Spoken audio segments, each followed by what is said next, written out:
तब से लेकर अब तक बहुत प्रभावित किया है। आप जानते ही हैं उस समय मानव को ज्ञान नहीं था, ना वो कपड़े पहनता था, वो अपने शरीर को पत्तों से ढकता था और इसके साथ साथ कच्ची चीज़ें, फल, कंदमूल खाता था और उसे सब्जी वगैरह ये खाना पकाना नहीं आता था उस समय। तो उस समय जो प्रकृति थी उसने मानव को प्रभावित किया। उस समय से अब तक मानव में बहुत ज़्यादा परिवर्तन आए। मानव ने उस समय धीरे धीरे खोज करनी शुरू की। उसने काफ़ी सारे आविष्कार किए, जैसे कि आग का आविष्कार किया, कृषि का आविष्कार किया, उसने कृषि लगाई। उसके अलावा उसने पहिए का आविष्कार किया। उसने जो पहिए के साथ बर्तन बनाए, उसके साथ खाना पकाना शुरू किया।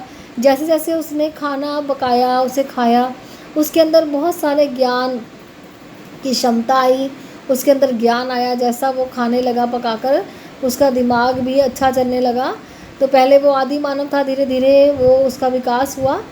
इस तरह से जो विकास के अलग अलग स्तर हैं, जो क्रमिक विकास जिसे कहते हैं, वो हम यहाँ पर देख सकते हैं कि समय के साथ मानव भूगोल के क्रमिक विकास जो है वो निम्न रूप से है। जैसे मानव ने विकास किया, इसी तरह से मानव भूगोल ने भी विकास किया।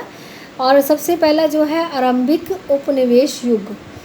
यहाँ पर जो उपागम था वो क्या था? अन्वेषण और विवरण। जैसे कि अन्वेषण का मतलब है कि खोज।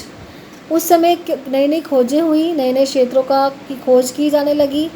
और जैसे साम्राज्यों की और व्यापारिक रुचियाँ आई मानव के अंदर, तो उसने अलग अलग क्षेत्रों की खोज की। और उसके साथ क्या हुआ? भूगोलवेताओं द्वारा क्षेत्र का विश्व ज्ञान कोशीय वर्णन करना महत्वपूर्ण पक्ष बन गया, क्योंकि मानव ने अलग अलग तरह की खोज की थी।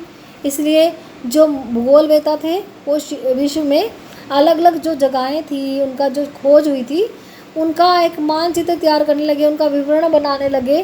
तो इस तरह से मानव भूगोल का जो विकास हुआ था वो आरंभिक उपनिवेश युग से हुआ था।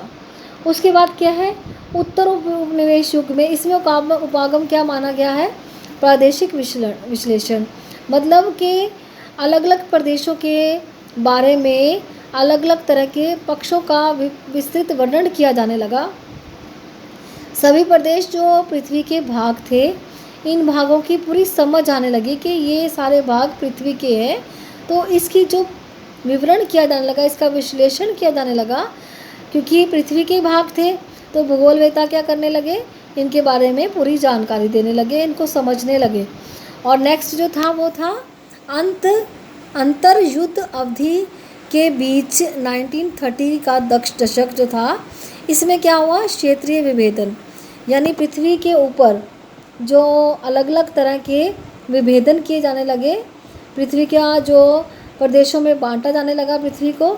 उस समय क्या हुआ था?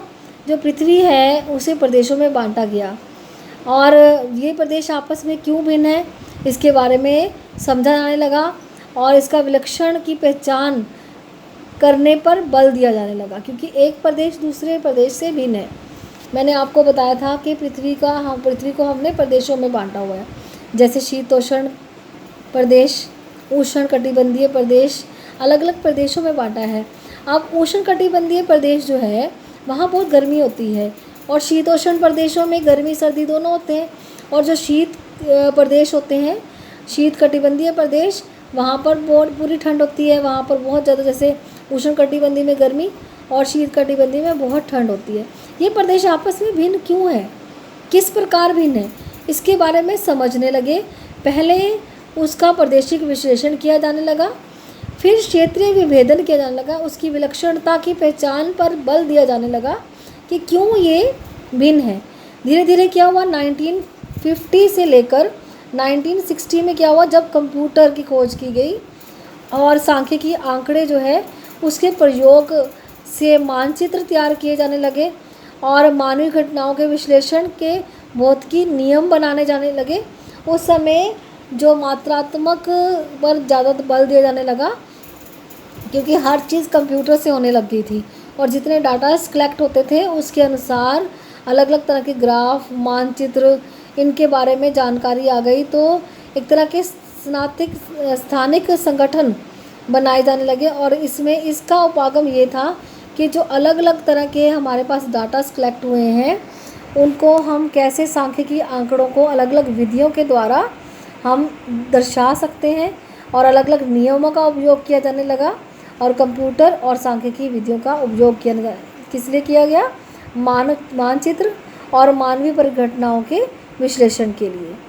1970 में क्या हुआ, जैसे मैंने आपको अभी 3 विचारधाराएं बताई हैं, क्योंकि उस समय मात्रात्मक क्रांति उत्पन्न हुई और जो असंतुष्टि थी, अमानवीय रूप से भूगोल का अध्ययन किया जा रहा था, उसके चलते 1970 में 3 विचारधाराएं बनाई गई, मानवतावादी, अमूलवादी और व्यवहारवादी। मानवतावादी बहुत ही कल्याणपरक विचारधारा है, इसमें मानव को केंद्र माना गया है और मानव के बारे में ही सोचा गया किस तरह मानव का विकास हो सकता है। अमूलवादी में निर्धनता को ख़त्म करने के लिए, और व्यवहारवादी में अलग अलग धर्मों से जो वर्ग उत्पन्न हुए हैं उनको ख़त्म करने के लिए ये 3 विचारधाराओं का अभ्युदय हुआ है। इससे मानव भूगोल में सामाजिक राजनैतिक यथार्थ के प्रति अधिक प्रभावी बना। और जो नेक्स्ट है वो है 1990 का दशक। इसमें उत्तर आधुनिकवाद था। प्रत्येक स्थानीय संदर्भ की समझ के महत्व के साथ साथ सामान्यीकरण तथा मानवीय दशाओं की व्याख्या की जाने लगी। इस पर जोर दिया जाने लगा कि मानवीय दशाएं जो है उसका कैसे मानव का उदय किया जाता है, ये आधुनिकवाद है पूरा। और इस समय मानव का बहुत ज़्यादा विकास हो गया, मानव के बारे में ही सोचा जाने लगा, और जो अलग अलग स्थान हैं उनकी व्याख्या की जाने लगी, और उनके अंदर सामान्यीकरण, अलग अलग स्थानों के अंदर समान दशाएं पैदा की जाने लगी, और जो उनका मानवीय दशाएं हैं उनके ऊपर भी जोर दिया जाने लगा ताकि मानव का भी विकास हो सके। और यहाँ तक हमारा जो चैप्टर था वो मानव भूगोल यहाँ ख़त्म हो जाता है, और जो हम नेक्स्ट चैप्टर कल पढ़ेंगे, आप इस चैप्टर को अच्छे से पढ़ेंगे, रीड करेंगे, और इसके आधारित जो मैं आपको प्रश्न दूंगी उनको आप सॉल्व करेंगे। Thank you.